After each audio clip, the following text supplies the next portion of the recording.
तर नवी मुंबईमधील मराठा मोर्चामध्ये एका मुलीच्या आक्रमक भाषणानं साऱ्यांचंच लक्ष वेधून घेतलं। मराठा कुटुंबातल्या तरुण तरुणींचं कशी आरक्षणामुळे गळचेपी होते याचा पाढाच तिने वाचला।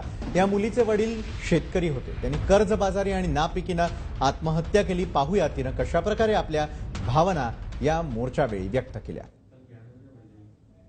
मला शिकायचंय, आम्हाला शिकायचंय, मोठ्या हुद्द्यावर जायचंय, पण आरक्षणाच्या राक्षसानं आम्हाला जखडून ठेवलंय।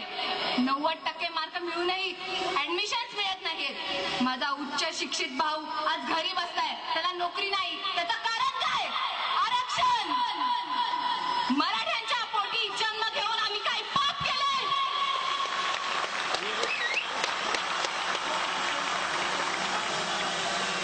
माझे वडील शेतकरी नाही, असं घरी आहे।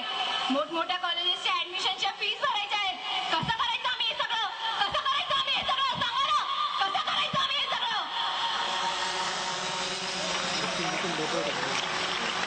आज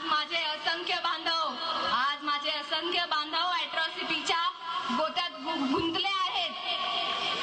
त्यांना न्याय मिळाला पाहिजे।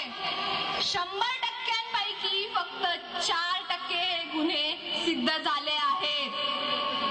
बाकीचे 96% गुन्हे हे खोटे आहेत।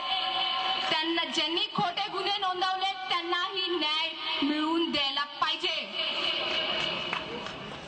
शिवछत्रपतींच्या राज्यात स्त्रियांवरती अत्याचार करणाऱ्यांचे हात पाय तोडले जायचे। त्याच महाराष्ट्रात काय चाललंय? काय चाललंय त्या महाराष्ट्रात? एकीकडे म्हणतात मुली शिकवा, मुली वाचवा, मुली जगवा, आणि दुसरीकडे तिचं तुम्ही रक्षणही करू शकत नाही। का जन्म घेतला मी? का जन्म घेतला मी मुलगी म्हणून? का जन्म घेतला मी मुलगी?